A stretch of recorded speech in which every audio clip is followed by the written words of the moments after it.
very much. And now our next presentation, again,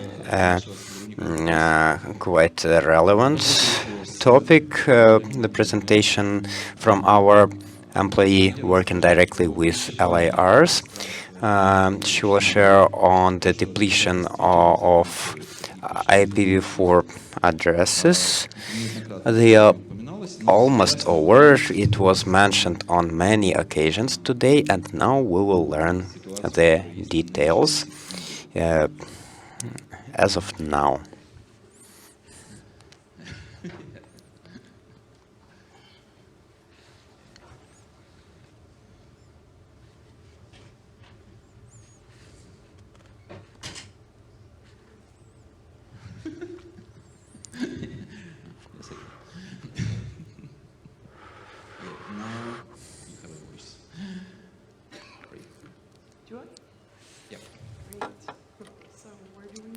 So, the floor is yours.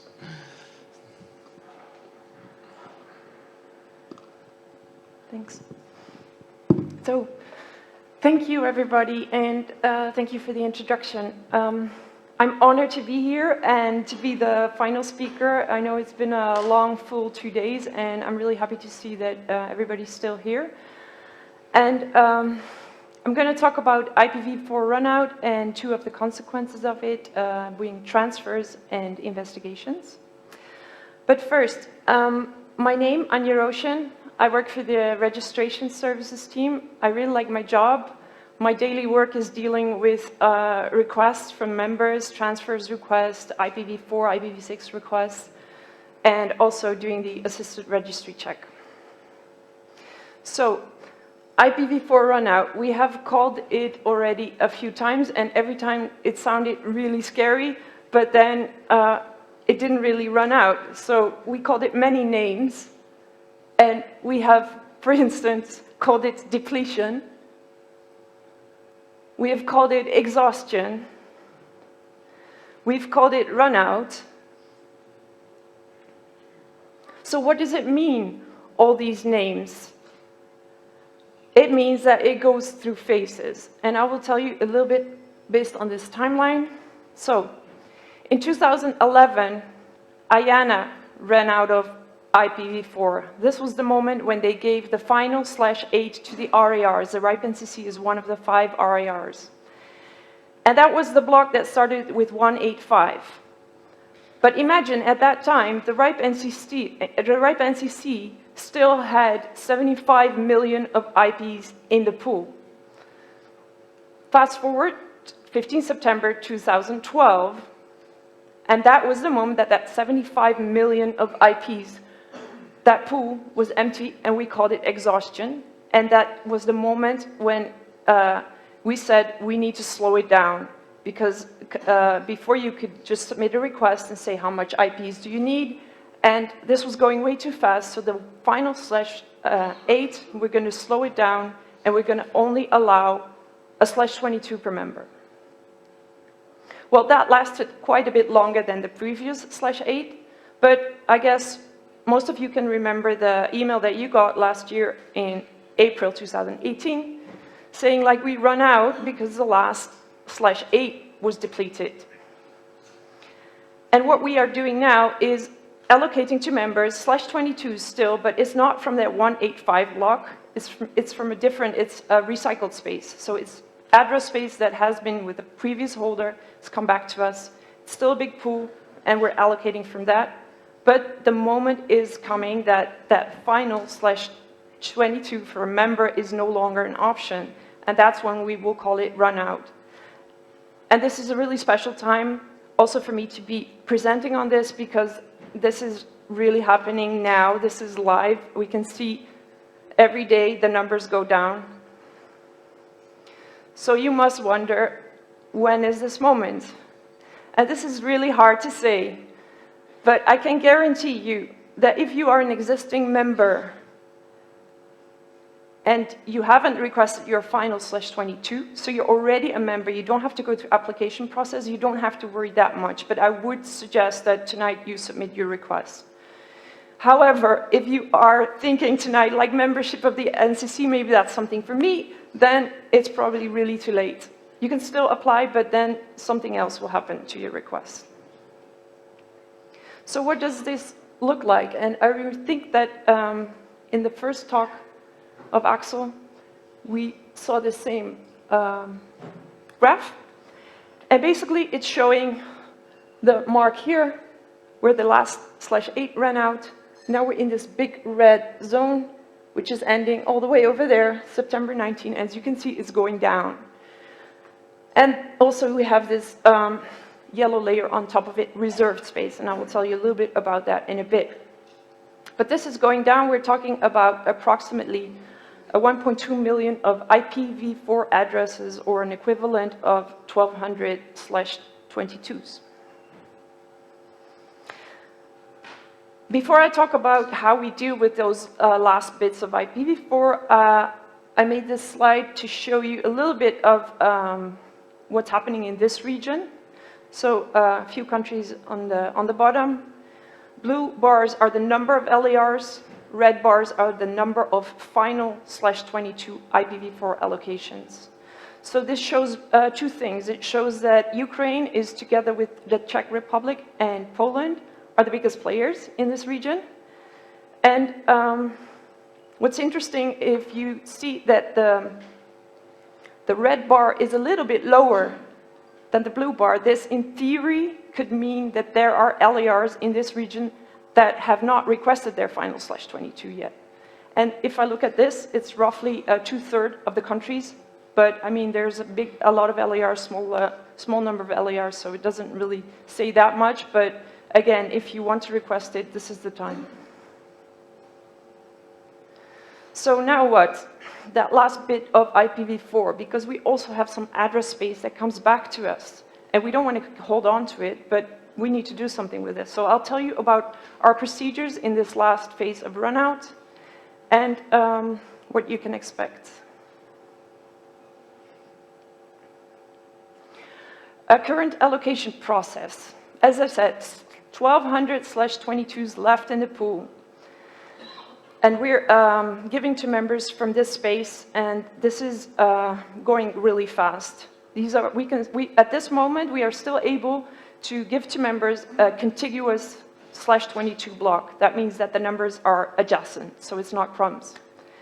Once we finish that, we are going to do something magic, and we're going to combine blocks. So we have /24s, /23s, and we're going to combine them. So 2 /23s will equal 1 /22, and members will get that, or 4 /24s. And once that is over, once that is finished, then we can't call it other than actual runout. We have the waiting list. I'll talk about it later. So you remember the yellow bar in the graph, the reserved IPv4 space. I just want to explain a bit what that is, because approximately 1 million of IPv4 addresses are in there. So it's a /13 of reserved address space. This 1 million of reserved address space. It's a /13 of temporary assignments for events, conferences like this one, experiments, research. That's reserved space. Then we have IPv4 dust, which sounds really exciting, but actually it's very small prefixes, less than a /24, so they're kind of, we can't really hand them out to members because they will be filtered out.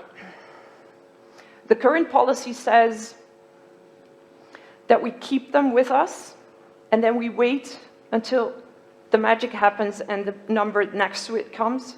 But in theory, that is very unlikely to happen, so it's just sitting there. Then we have a /16 reserved for the internet exchange points, because we consider the internet exchange points a very important part of the internet infrastructure. So we want to make sure that the internet exchange points can have that /24 of IPv4 space. This /16 will last approximately 4 to 5 years for ISPs at the current rate of consumption.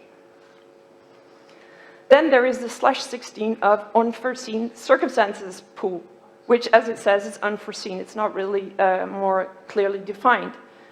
Now, there is a policy proposal which proposes that this /16 will be added to the 16 for the IXPs, making it a double pool of /15, so the IXPs will have at least 10 years of IPv4. And the proposal also includes the IPv4 DOS, because IXPs is the place where this crumbs can function. But this is still a proposal. And then another 500,000 is quarantine space, which brings me to my next slide. So there's always addresses that come back to the RIPE NCC because members decide that they don't need them anymore. That's a really rare case. But other cases are that a member gets closed or there's a bankruptcy, and these addresses come back to us. And this happens now, and this will continue even after Runout. And to give you just an idea of what we're talking about, if we look at 2019 so far, it's an equivalent. I put it in /24s because afterwards I'll tell you about the waiting list. It's 1,703 /24s that come back to us. So the address space, we don't want to keep it in our pool. Well, we want to keep it in our pool for quarantine, but after 6 months, we should hand it out to members, right? So imagine in like a few weeks, we will have, now let me say like in a matter of weeks before the end of the year, we will have that Runout moment where we cannot give members an equivalent of a /22 anymore. Members that join can go to the waiting list, and then if blocks come back 6 months in quarantine, we can still give them a /22 or assembled blocks. And this is supported by the IPv4 policy. It was decided that the new size should be a /24 to allow more people to have access to this. And of course, if we're going to slow this down, also we're not going to give it to LARs that already have IPv4 from the RIPE NCC, so only if you did not get a block. So IPv4 Runout means that IPv4 is getting scarce. And if a product gets scarce, it's inevitable that there will be a market and people will start trading that, and we see that. Also, on the other hand, I mean, if you need more IPv4 and you can't come to us anymore, then you need to get it from someone else, and you want to have the holdership in the database, so transfers are inevitable. So the RIPE community in 2012 responded to this because they realized that, on the one hand, that trading is inevitable, and also, I mean, if people start using each other's IPs and the holdership information gets all messed up, that's not a thing that we want either. So priority is always with the accuracy of the registry. So transfers are allowed since 2012. And this is transfers for IPv4, IPv6, AS numbers. And there is a 24-month holding period only for the scarce resources. So that's IPv4 and 16-bit AS numbers. So this graph is to show that we see an increase in transfers over time. This slide shows it from the beginning of the transfer policy. It's slowly growing. We're looking here at, in red, the number of transfers. So this is the prefixes. It can be a really big prefix or a small prefix. And in blue, to compensate for that lack of information, the total number of transferred IPs. So as you can see, there's a steady growth, and we're expecting this growth to continue because of after Runout transfers will be happening much more. What also stands out is that it goes into hops, and that is near the end of the year, members always transfer their, if they want to transfer, the end of the year is the best time because then you avoid paying the membership for the next year. So what does IPv4 transfer look like in this region? So this is the number of IPv4 addresses transferred in this region. What immediately stands out, and also what refers back to Alex's talk earlier, is that Ukraine has a high number of transfers. And as you can see, also, domestic transfers that don't leave the country are really big, but also there is a lot of IPv4 transfers going out of the country. And what also stood out is that Moldavia has a lot of IPs coming into the country.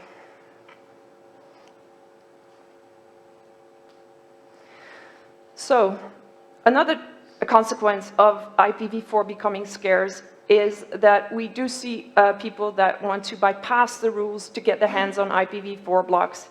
And as the RIPE NCC, with due diligence, we had to respond to that. So I want to tell you a little bit, and Maxime also told you a bit about it, so I can go a little bit faster. But this is a consequence also of IPv4 runout, and very important for you to know. So, investigations.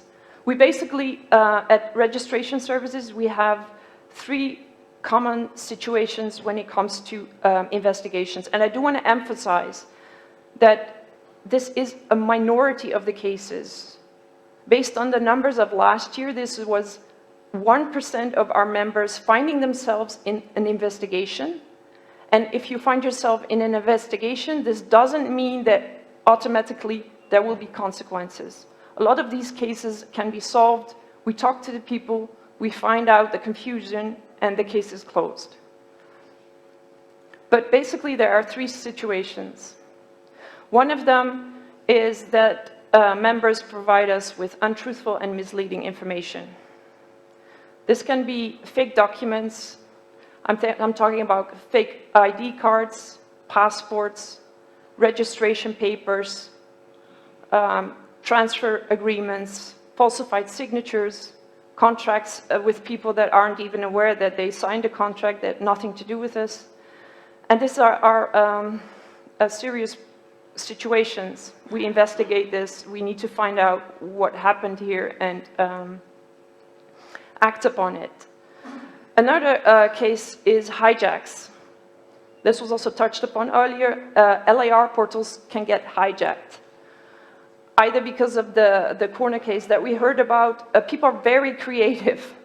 And also, if you use a Hotmail account and it gets hijacked, people can just go in and change everything. And if you don't have your notifiers switched on, then these things can happen.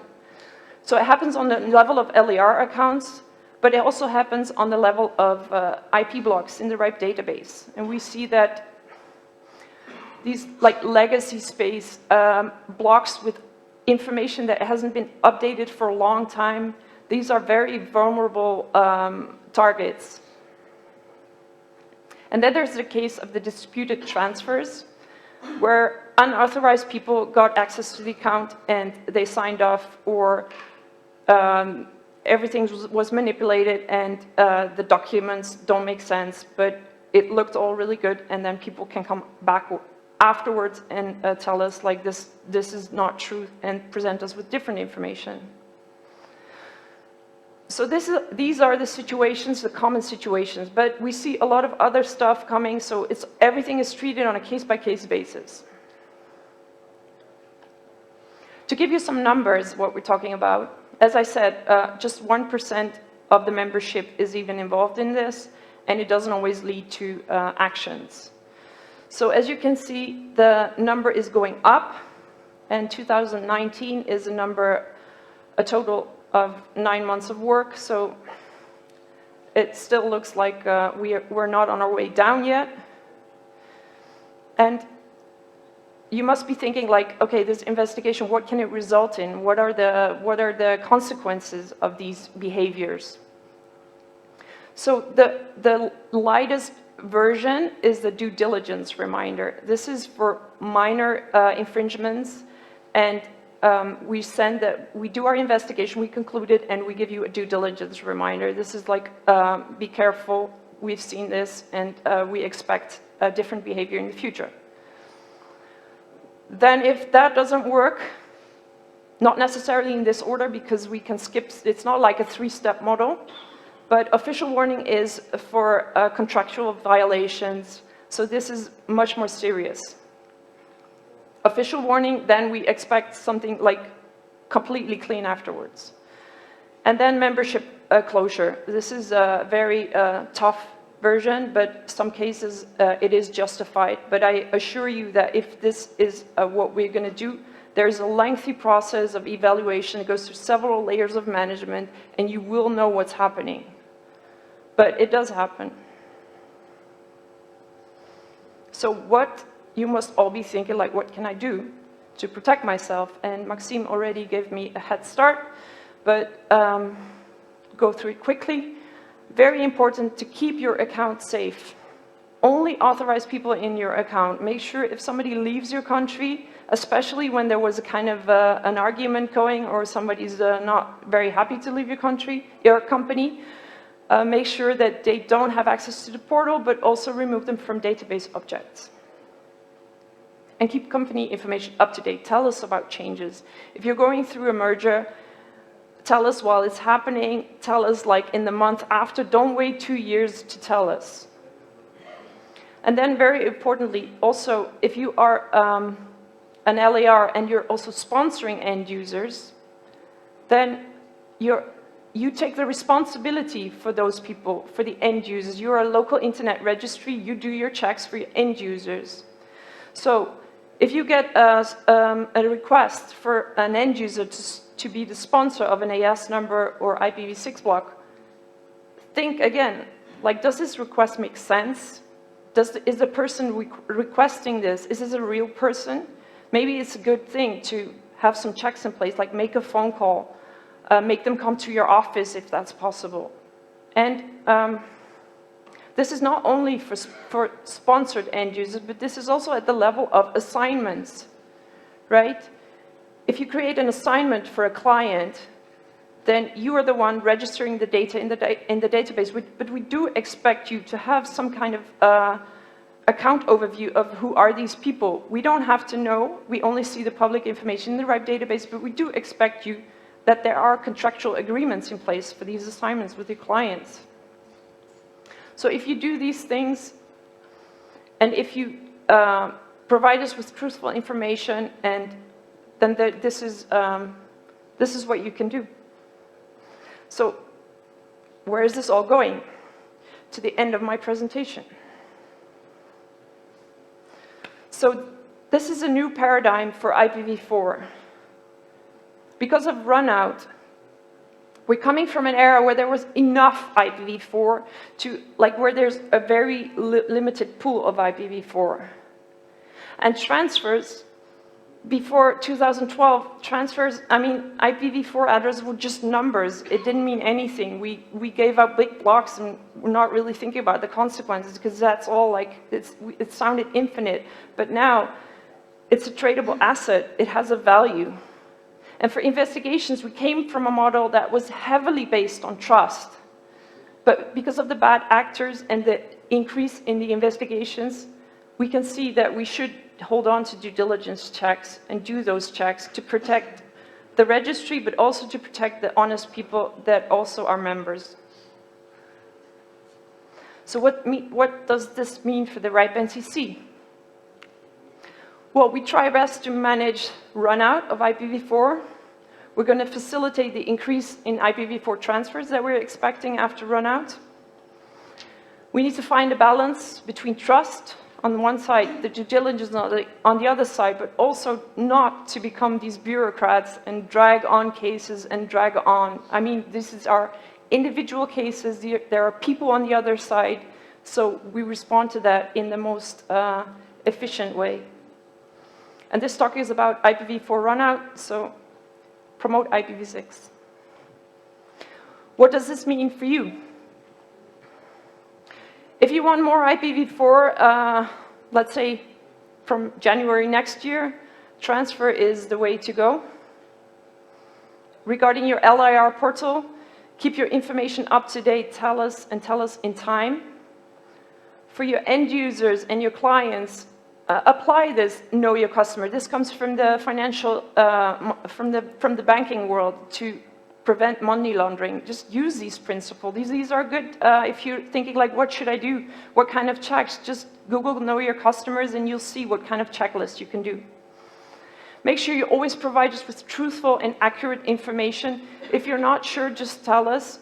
As said, if you don't speak English, just try and write it in your own language. We'll find out. And lastly, I couldn't stop myself, but a mindset from IPv4 to IPv6 people. Because if we are trying to extend the lifespan of IPv4, this, we see very creative solutions like the carrier-grade NAT, and finding another small piece, like a prefix of IPv4, and using that very creatively. I mean, in the end, it is like this quote from 1969, rearranging the deck chairs on the Titanic. And instead, we should move on and look at the long-term solution for this, and that is IPv6. And not only for your own company and for your own investment, because the internet is a community, and we need this as a community to stay connected, right? So really, let's move on, and let's do this in the most efficient way, and this is really the time to do it. Thank you all for listening to my talk. I'm ready for Betania.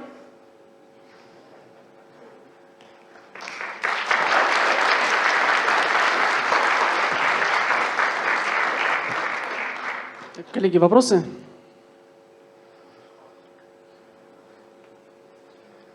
Piotr? Colleagues, questions? Peter?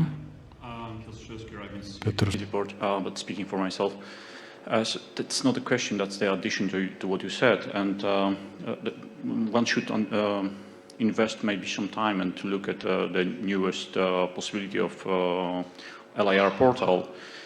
There's this addition that single sign-on authentication in the maintainer. Right now it's synchronized with the users in LIR portal, so that's very good if you are going to be up to date with the users who do have access to your maintainer. Yes. Yeah, that's very easy right now, and speed, and doesn't break your procedures. Exactly. If there's a person leaving your company, you can just delete that account in or deauthorize that account in a LIR portal, which will be synchronized with the maintainer instantly. That's a very good option. This is a very recent new feature. Yeah, like a few days, maybe even in this week. I think it's since a week, but there's also the option to switch it off, because automatic synchronization is also, like, people forget that it's automatically syncing, so, you know, there's the option. You can do it, or you can leave it as it is. Or turn it on, switch it off, do some adjustment, and then sync it back. So read the documentation, and that would be the easiest way to being up to date very fast. Thank in a very you fast for way. that suggestion. Thanks. Yeah, no worries. Will you take headphones? I'd like to speak in Russian. If you can answer them.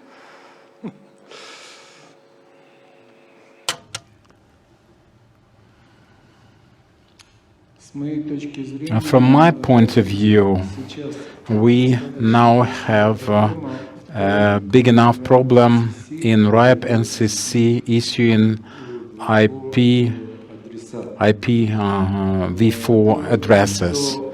The point is that RIPE NCC currently is organized as a kind of club, and for the membership you have to pay your membership fee, and the members of this club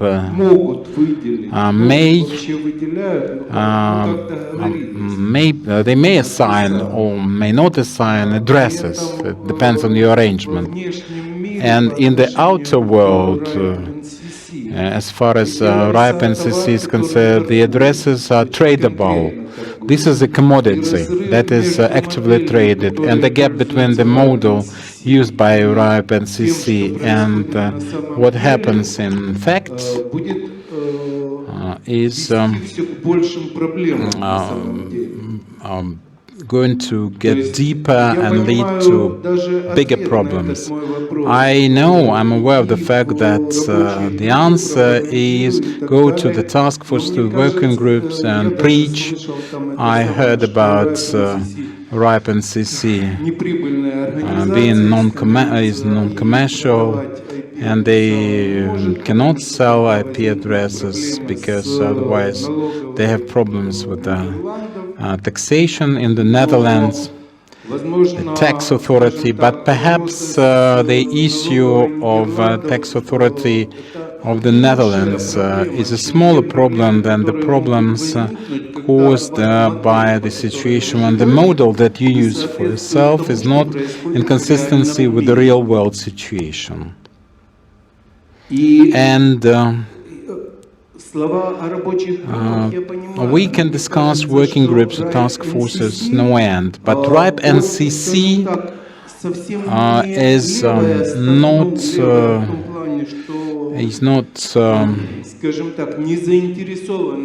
disinterested, is not impartial completely, because this influences RIPE NCC very much, and RIPE NCC should be interested in streamlining of the model and making it closer to reality. Perhaps this is not for you to answer, maybe Axel or Piotr can answer this, but before any answers, I would like to hear the question and the suggestion. The suggestion is to reconsider the model. What? How? How? What do you mean? How should we revisit it? Perhaps there should be some RIPE NCC suggestions how we should live with it. The model is not in consistency with the reality. Is it normal? I'm asking you. The model that we created some rules for the model, and according to the model, that is not operational the way we expected it to be, and we abide by those rules. It's not us, it's you. And it's not us, it's you. I answered this question before. You said that RIPE NCC is not a stranger in this process, and RIPE NCC should be interested in making this consistent with the rules that are established for this purpose. Anje said what we were supposed to do. What if the runout of IPv4? Let's introduce IPv6. I know all those answers. I've heard them on numerous occasions. Taras, what you are saying here, let's call it a spade a spade. You want to change the charging schemes, right? Well, at least you have to reconsider.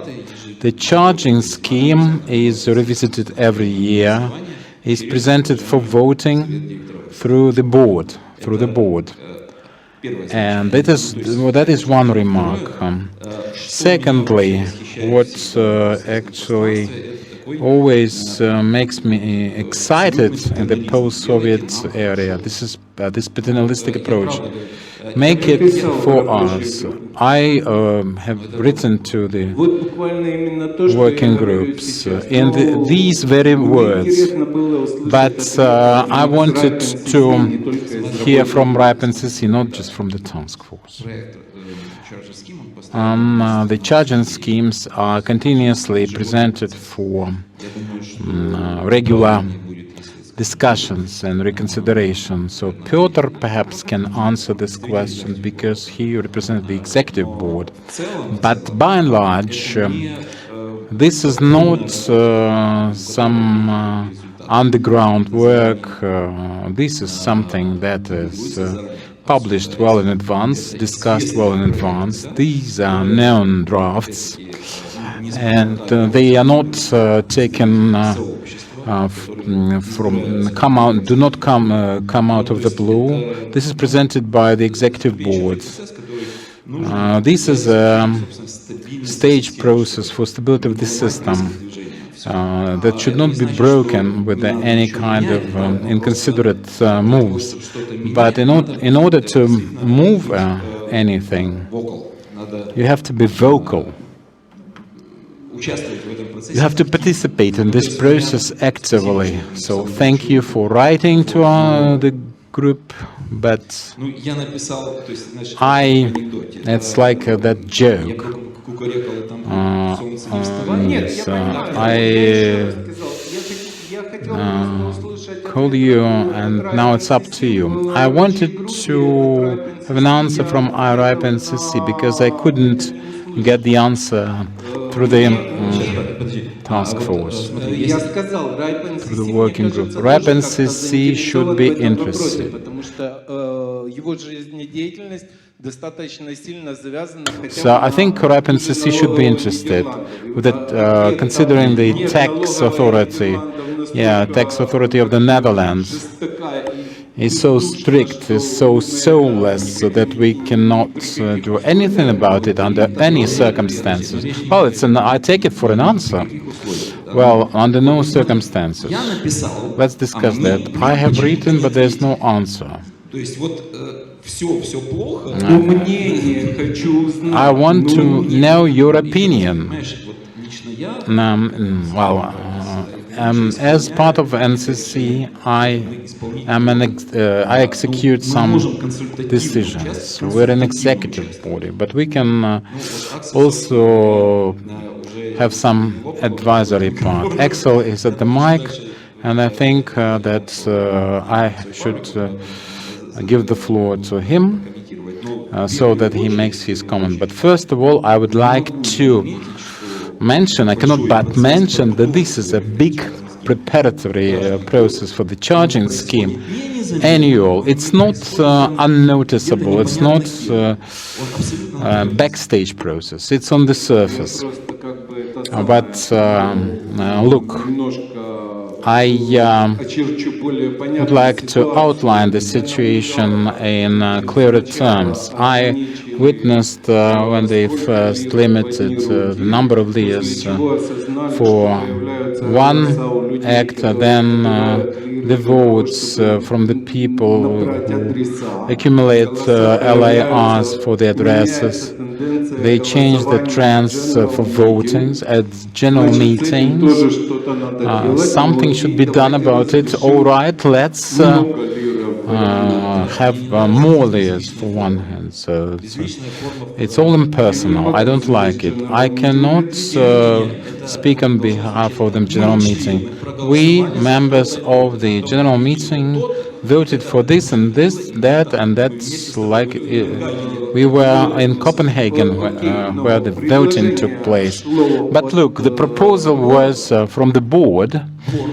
The board is elected by you. They are not RIPE and NCC executives. Piotr is not available. Excellent. But one short remark. Closing. The budget of Ukraine is adopted by the parliament, spent by the cabinet of ministers, and the parliament decide what is right and what is wrong. That's the analogy. Yes, of course, but there's some influence from the cabinet. And maybe it's not official, but there's an influence. Taras, a short remark. Anje, I think Anje answered all the questions in her presentations. The mindset of IPv4. You're trying to cure something that is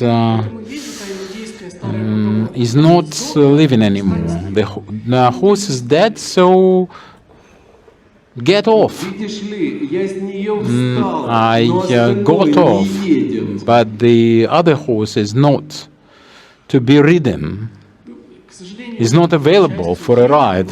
It is available in many cases, and can provide you with the statistics. So Axel, let's give him the floor and then stop this discussion. Public RIPE NCC, the managing director. High level. I try to follow the discussion. It's sometimes a bit difficult with just all the voices in my head.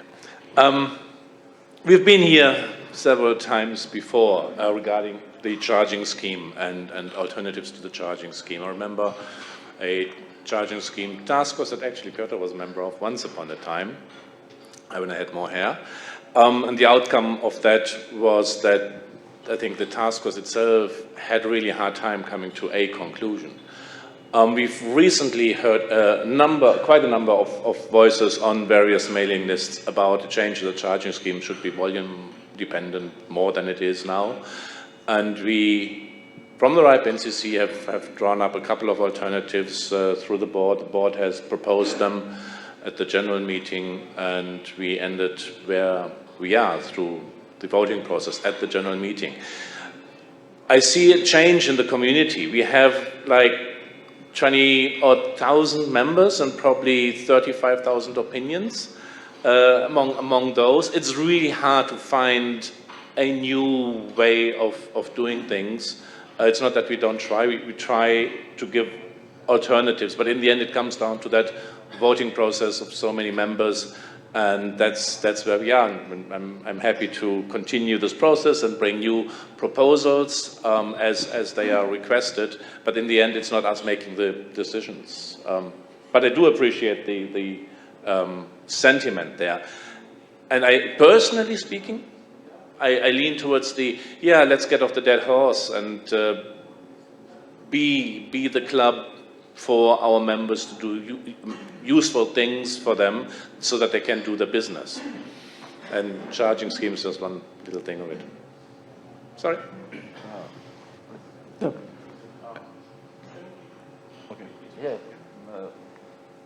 Okay, so Piotr once again. Just to clarify, I'm not representing executive board, I'm a member of the executive board. That's quite distinctive things. I was also trying to follow the course of the discussion, listening to the translation, so sorry if I did not understand something well. But the core thing of the charging scheme, which we probably, or all of us are forgetting, is that the charging scheme needs to be for a longer period of time than 1 year. There are two things. First of all, if, let's see, next year, general meeting will not adopt the charging scheme which will be presented, then the old one from this year is it's there. So let's imagine that this year we will vote for charging scheme with the €100 payment. If the next year there will be a proposal with the 1,000, everybody will decline, and we will be with that very low charging scheme with very low fee, and that would be irresponsible to put that presentation this year. Being a reasonable person, it's very easy to predict that what would be the outcome next year. So that's why the charging scheme needs to be constructed in a way which will be resilient to the future conditions. And one of the future conditions right now, I don't know if that was in your presentation, Anje, or not, but we will observe a drastic drop in the number of members. So right now we are around 25,000, and within a few years that would be maybe 15. And we need to take that into account, that in the future probably there will be more long-term members with more aggregated space, which probably leads to the thing. You depend on the amount of members instead of you depend on the amount of IP addresses. IP addresses you have. It's me. It's the community. It's not me who is dependent. Oh, I see. But RIPE NCC depend on. Yeah, but as Axel already explained, we put that in place last year and a few years ago in Ljubljana. And we ended where we are. The community decided that everyone is equal. There was a proposal, 3 proposals in Ljubljana in 2012. After the task force mentioned by Axel put that on the floor. And last year it was a kind of a volume-based alternative, and there was not like 50-50 or 40 to 60% of votes. No, there was a huge disproportion in between the votes. Most of the votes were for one fee, everybody is equal. So that's lead us to that conclusion that, okay, there are some other voices like you that we should be based on the volume, but most of our members do not like that. That's simple outcome of the last year's voting. We can take that into account. Yeah, why not? But then we will fail on the voting for that. It's not me, it's not Alex or Maxim who are voting. It's the members of the NCC who are voting. And they vote for one fee for all, at least at this point of time. So, yeah, long story short, that was the main point was the charging scheme need to be resilient to the long-term effects of dropping of the members or volume or whatever. Maybe we will run out of IPv4 and we will drop that technology, and if we will stay with the volume-based thing, based on the V4, then we will be screwed up. Thank you. I hear the answer. I try to predict that RIPE will come to a situation when members that dislike current situation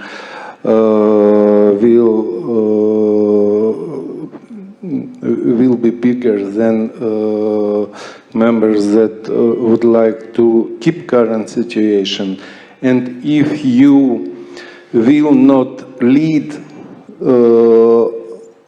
changing of this situation, it may be unpredictable. You don't know what will be next suggestion from LIR 1 or 2 years old, and how many votes it will take. You in we, not you, we in RIPE can come to something like Brexit or our President Zelensky, but in the RIPE situation. Okay. You're very right. We cannot predict things like that. It's the same like Alex said. The board is elected by members, and it's not like I am doing my job the good or bad way, but there is a way to change things, like electing other boards, the other members of the board. Right now, we are doing our best.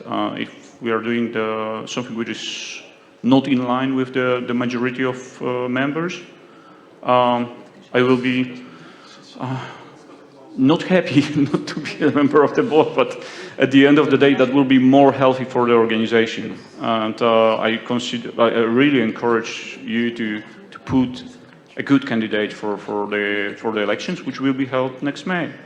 3 of the members are going to be elected. So, yeah.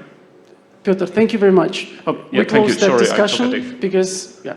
No, there are two other. Absolutely, yes. We close that discussion. That discussion. Yes. Okay. I think, господа уже вросли в ковер, нам нужно продолжать. Пожалуйста. So we have to continue with other participants as well. Can you go back to the slide 13?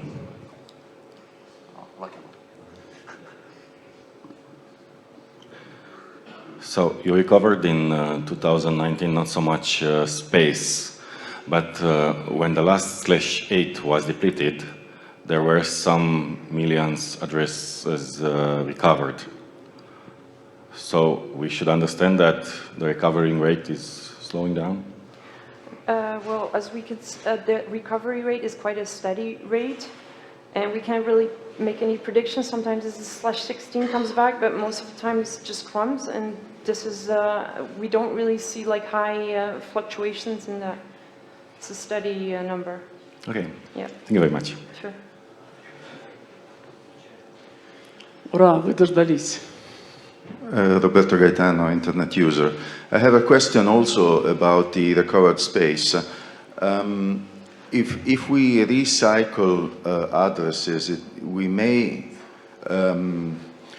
find ourselves in a situation that one address was used by the previous owner for spam or malware or whatever, and so is blacklisted. So the person who gets this sort of address will have a lot of difficulties. Is there any measure that RIPE NCC puts in place in order to minimize this problem, like, for instance, notify to the blacklist owners that now the address is clean, or this, so whatever is in place? Yeah. Thank you. So first of all, that's the 6 months period of quarantine. So we let time do its work so that the previous holder is forgotten. But you are right, we do have people coming even after 6 months saying like this block still suffers from the previous holder. And then we usually recommend them to go to where it's blacklisted and raise the issue, explain the situation. If that still doesn't work, then send us an email, LAR help, and we'll do our best to help you out of that situation. So do I understand correctly that this is an action is on the new owner? Yes. So you don't initiate the action? No. Because maybe if RIPE NCC will do it, we'll have more authority with the blacklisted, with the owners of the blacklisted space. It's just a consideration from. Yes. Thank you. Thank you for the suggestion. Коллеги, спасибо большое. На этом последняя сессия закончена. Thank you, colleagues, for your attention. This is the end of our last session. I would like to emphasize that by level of involvement of audience, IPv4 is the most active. The second place belongs to policy, the third place belongs to statistics, and the fourth